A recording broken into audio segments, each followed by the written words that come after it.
60 million years of evolution.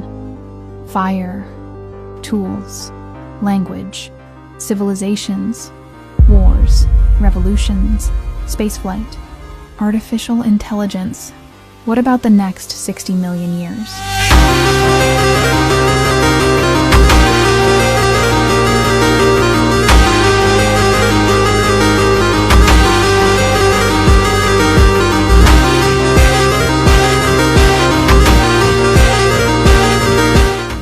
A few moments later. Halo semuanya, kalian pernah nonton film Jurassic Park nggak? Di sana kita bisa melihat dinosaurus yang keren-keren. Tapi sayangnya sekarang mereka sudah punah.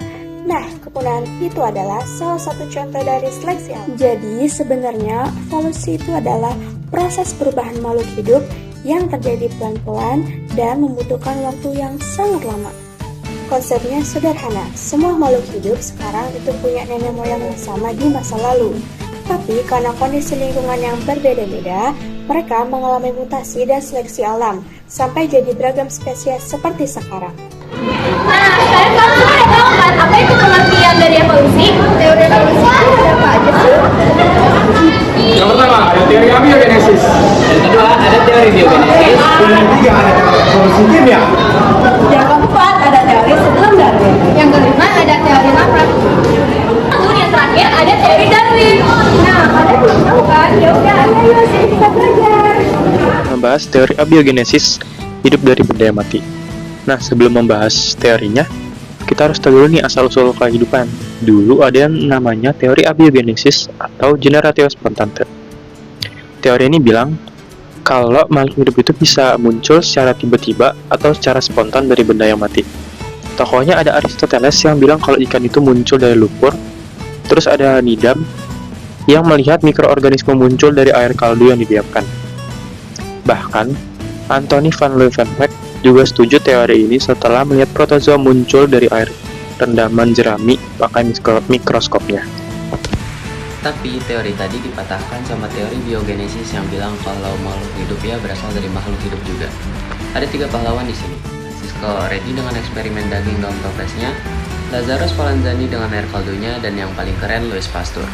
Pasteur pakai tabung leher angsa buat buktiin kalau mikroorganisme itu asalnya dari udara, bukan dari kaldu itu sendiri. Akhirnya muncul deh semboyan Omne Vivum ex ovo, Omne Ovum ex vivo, yang artinya kehidupan berasal dari telur dan telur berasal dari makhluk hidup. Teman-teman, percobaan yang dilakukan oleh Needham, Spallanzani, dan Pasteur menggunakan bahan yang sama yaitu air kaldu. Kita bisa melihat beberapa faktor pembeda lainnya dari ketiga percobaan tersebut. Perlakuan terhadap air kaldu yang diuji oleh Needham adalah merebus air kaldu beberapa menit kemudian menutup tabung dengan gabus. Sedangkan Spallanzani merebus air kaldu cukup lama sehingga semua mikroorganisme mati, kemudian tabung ditutup dengan rapat. Dan Pasteur merebus air kaldu sampai mendidih di dalam tabung berleher angsa.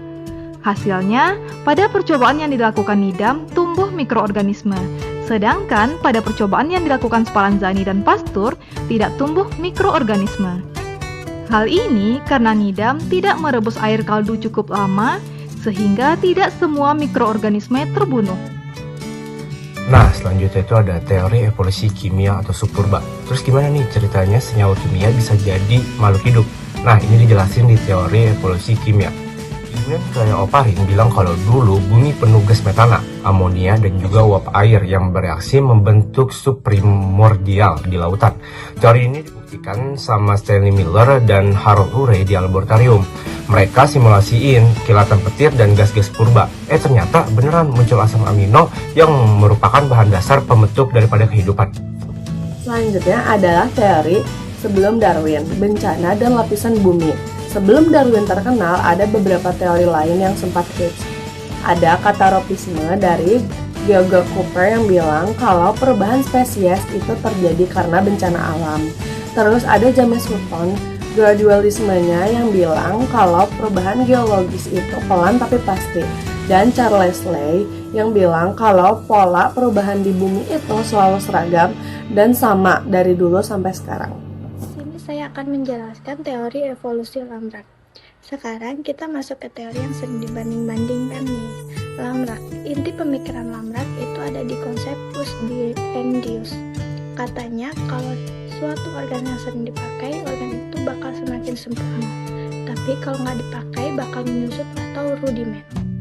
Contoh populernya jerapah. Dulu jerapah lehernya pendek, tapi karena sering mengerai daun yang terlalu tinggi, lehernya jadi panjang. Dan sifat leher panjang ini diwariskan ke anak-anaknya. Lalu yang terakhir ada teori evolusi Darwin. Charles Darwin atau yang dikenal sebagai sang bapak evolusi ternyata memiliki perbedaan pendapat dengan Lamarck loh. Jadi menurut Darwin, evolusi itu terjadi karena seleksi alam. Jadi dari dulu itu memang sudah ada variasi jerapah berleher panjang dan berleher pendek. Namun karena stok makanan mereka ada di tempat yang sangat tinggi, jadi jerapah leher pendek akan kalah saing dan mati. Sedangkan yang leher panjang akan bertahan hidup, atau yang istilahnya adalah survival of the fittest. Jadi intinya alamlah yang menyeleksi siapa yang bisa bertahan dan berkembang biak. Itu adalah inti dari teori evolusi Darwin.